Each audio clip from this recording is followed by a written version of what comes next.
Assalamualaikum warahmatullahi wabarakatuh. This Ramadan, I'm sure you can imagine the prospect of marrying within Islam.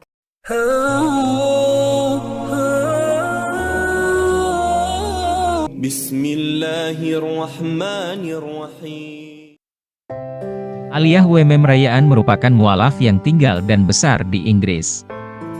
Dia dibesarkan di daerah yang mayoritas penduduknya beragama Islam dan cukup sering melihat Muslim. Dia tumbuh sebagai seorang Kristiani dan selalu percaya pada hadirnya sosok Tuhan dalam hidup manusia. Sang ibu termasuk sosok yang terus mendorongnya untuk mencari tahu tentang apapun, termasuk tentang hidup, tujuannya dan dunia ini. Jadi, meskipun saya seorang Kristen, saya merasa semacam ada celah kekosongan sejak saya muda, ujar dia, secara emosional dan spiritual. Saat itu dirinya merasa benar-benar penuh dengan keimanan dan konsep ketuhanan yang ada. Namun secara rasional, ada hal yang dirasa tidak pas dan tidak pada tempatnya. Karena alasan ini, dia pun meninggalkan agamanya terdahulu. Dia lantas menceritakan kisah unik tentang sang ayah. Ayahnya merupakan orang kelahiran Nigeria dari Afrika Barat, yang mana dulu merupakan seorang Muslim.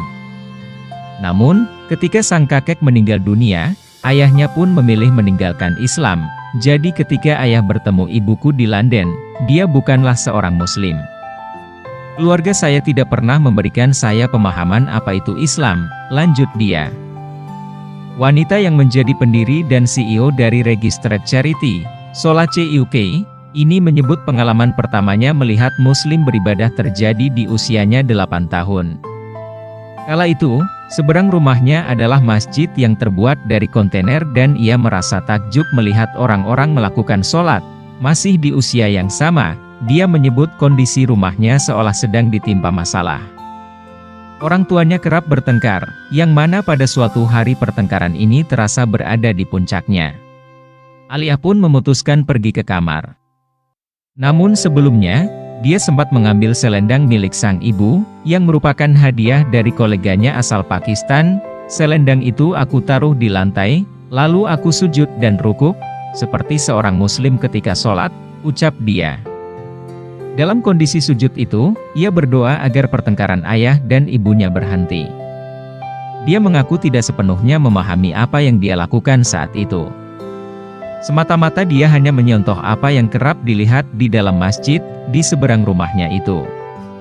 Saat berada dalam posisi sujud, dia merasa saat itu adalah titik terdekat antara dia dan Tuhan. Momen ini pula yang dia sebut sebagai pengalaman pertama tentang Islam. Momen kedua terjadi 2 tahun kemudian, ketika muncul berita salah satu teman kelasnya meninggal dunia karena tertabrak truk. Pihak sekolah kemudian mengajak seluruh murid untuk datang ke pemakaman. Saat hendak berangkat, Aliyah sempat bertanya pada temannya yang Muslim untuk meminjam sebuah syal dan ia mendapatkannya. Momen itu pula yang membuat ia pertama kalinya menginjakkan kaki di Masjid London Timur.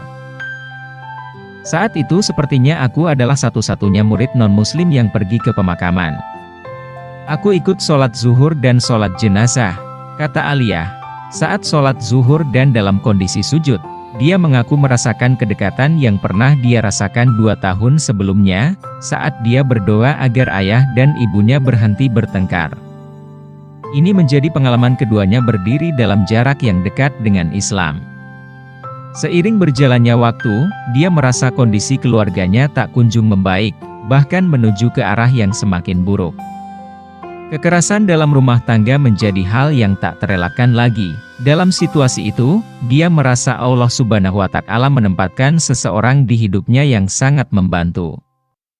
Dia adalah temannya di SMP, seorang Muslim yang taat, berteman dengan sosok ini dan berkaca pada kondisi keluarga yang sama, bahkan kondisi temannya lebih buruk.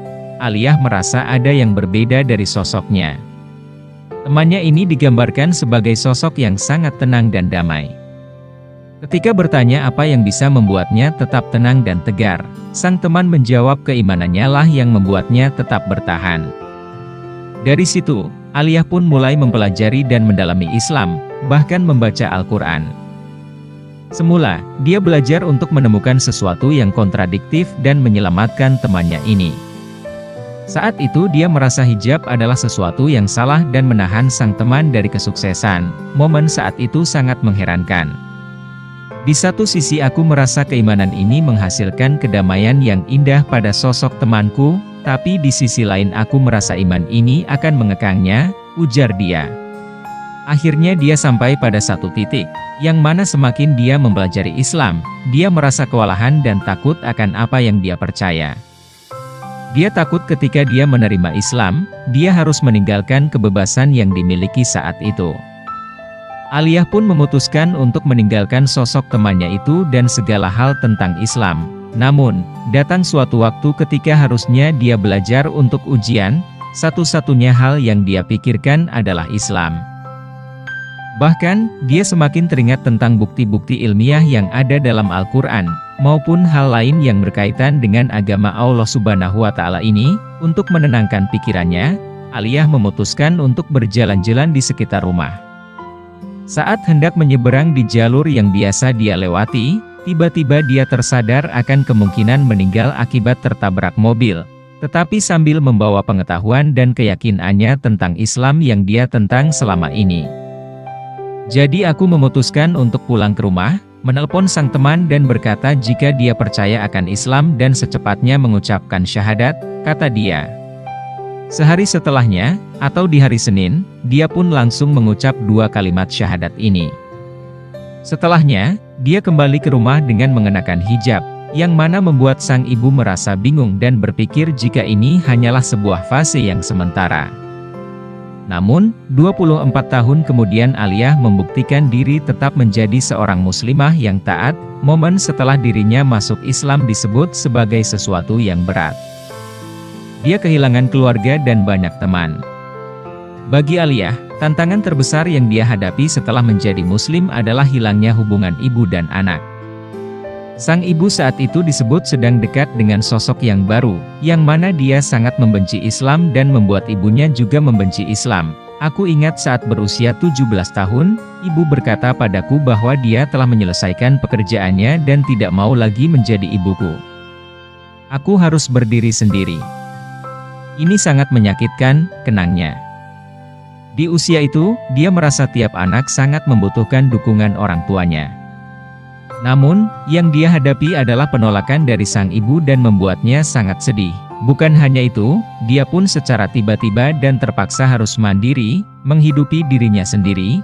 Kehidupannya setelah menjadi muslim tidaklah semulus yang dibayangkan. Bukan hanya harus menghadapi masalah keluarga, Aliyah juga merasa dia tidak menemukan kelompok muslim yang membuat dia bisa merasa tenang dan nyaman. Hingga suatu hari, di tengah kondisi ekstrim ini, dia jatuh sakit dan harus dirawat di rumah sakit. Saat itu, dia menelpon sang ibu untuk meminta bantuan dan mengatakan jika dia berhenti menjadi Islam dan melepaskan jilbabnya. Beberapa waktu setelahnya, dia akhirnya mendapatkan pekerjaan dan bisa keluar dari rumah sang ibu. Di momen ini dia merasa kembali bebas dan tidak lagi menemukan tantangan seperti saat dia baru menjadi seorang muslim. Tetapi ada kekosongan di hatinya. Ada sesuatu yang membuatku merasa kosong dan sangat mengganggu. Akhirnya aku sadar jika ini terjadi karena aku menjalani hidup yang tidak sesuai dengan keimananku, Islam, ujar Aliyah. Setelahnya, perlahan-lahan dia kembali ke Islam. Kembali ke Allah Subhanahu wa Ta'ala dan Islam, tanpa tekanan dari berbagai pihak atau paksaan dari seseorang, murni dari hati baginya adalah jalan yang indah dan manis. Perihal hubungannya dengan sang ibu saat ini, dia menyebut semua sudah kembali membaik. Ibunya telah meninggalkan hubungannya dengan pria baru itu dan ikut menjadi mualaf pada 2015 lalu.